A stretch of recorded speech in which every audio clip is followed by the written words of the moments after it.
নমস্কার। এই উপাসনা অনুষ্ঠানটা যে সমস্ত ভাই বোনেরা দেখছেন তাদের আন্তরিক বিনম্র প্রণাম জানাই। প্রণাম এই জন্যই জানাই, প্রতিটি মানুষের অন্তরে ভগবান আছেন, সেই ভগবানকে আমি প্রণাম জানাচ্ছি। সেই সুপ্ত ভগবানকে জাগাতে হবে। এই জাগানোর উপায়, এর সবচেয়ে বড় বাধা হচ্ছে যে আমাদের জীবনে একটা টেনশন ফ্রি লিভিং আমরা করতে পারি না।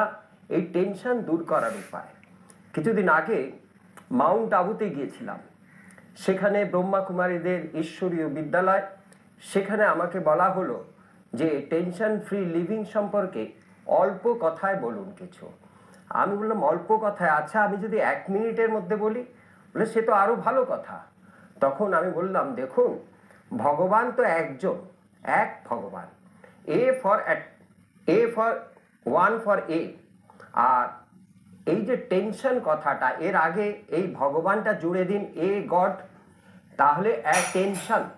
তা ভগবানের প্রতি মনোযোগ দেয়া, pay attention to the god, এইটাই হচ্ছে টেনশন দূর করার সহজ উপায়। কেউ কেউ বলবেন, আচ্ছা ভগবান কি আছেন?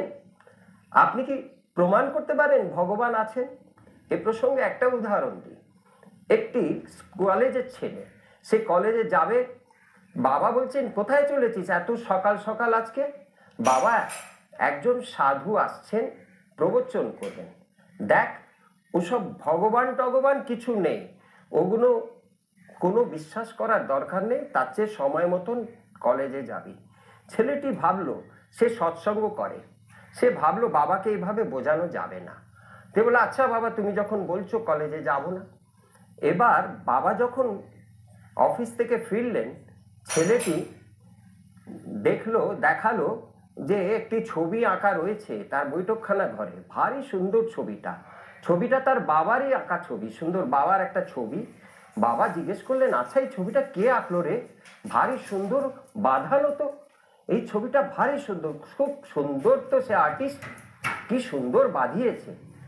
তখন ছেলেটি বলছে, বাবা আমি এসব কিছুই জানি না কে এঁকেছে, তবে জানলাটা খোলা ছিল, দেখলাম যে প্রচন্ড হাওয়া বইছে, আর সেই হাওয়ার ভেতর দিয়ে দেখা গেল কিছু কাগজ কলম, কিছু দোয়াত, কিছু রং তুলি চলে আসছে, আর এসে উহু করে জানলা দিয়ে ঢুকে গেল, আর একটা ছবি আঁকা হয়ে গেল, আর একটা ফ্রেমে বাঁধা হয়ে গেল, আর উপরে উঠে গেল। বাবা বললেন, তুই হেয়ালি করছিস আমার সঙ্গে? এটা এরকম কিছু হয়? তখন ছেলে বাবাকে বলছে, বাবা তুমি ওই আর্টিস্টকে, চিত্রকরকে দেখোনি, তার তুমি প্রশংসায় লেগেছ, তাহলে এই যে বিশ্ব ব্রহ্মাণ্ডটা যারা গড়েছে তাকে তো আমরা কেউ দেখিনি, কিন্তু আমরা একেই ভজনা করছি, এরই নাম ভগবান।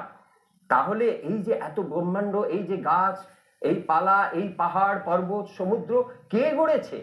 তা এই ভগবান। আমরা দেখিনি, কিন্তু আমরা জানি কেউ করেছে, তবে এগুলো হয়েছে। যেমন এই চিত্রটা কেউ এঁকেছে, তাই তুমি তার প্রশংসা করছো, তাকে না দেখেই। তাই তো আমরা ভগবানকে ডাকি। আচ্ছা, ভগবানকে তো অনেকেই ডাকে, কেউ বলে কালী, কেউ বলে কৃষ্ণ, কেউ বলে আল্লাহ, কেউ বলে গড। তাহলে কোনটা সত্যি? কাকে ডাকবো? ভগবানকে যে ডাকবো? এতে ভবা পাগলা, সাধক কবি ভবা পাগলা বলছেন, কৃষ্ণ কালী আল্লাহ রসুল বাধা আছে একই সুরে, যাকে তুমি ধরো সেই তোমার বড়, এটা ওটা করে কেন তুমি মরো। ঠাকুর রামকৃষ্ণ তাই বলছেন, যত মত তত পথ। ভগবান একটা জিনিসই পারেন না, তিনি সবকিছু করতে পারেন। তিনি কি করতে পারেন না? তিনি নিজের নামটা তৈরি করতে পারেন না, আর নিজের রূপটাও দিতে পারেন না। এইটি হচ্ছে ভগবানের কথা। এইতে যে ভক্ত, যে সাধক, সে দেয়। একটি বাচ্চা মেয়ে মেলায় গেছে, মায়ের হাত ধরে কাঁদছে, বেলুন নেবে, পুতুল নেবে, খেলনা নেবে, এইভাবে কেঁদে যাচ্ছে। মা বলছেন, সামনের দোকানে পাবি। বাচ্চা মেয়েটা হারিয়ে গেছে, হাত ছাড়া হয়ে গেছে।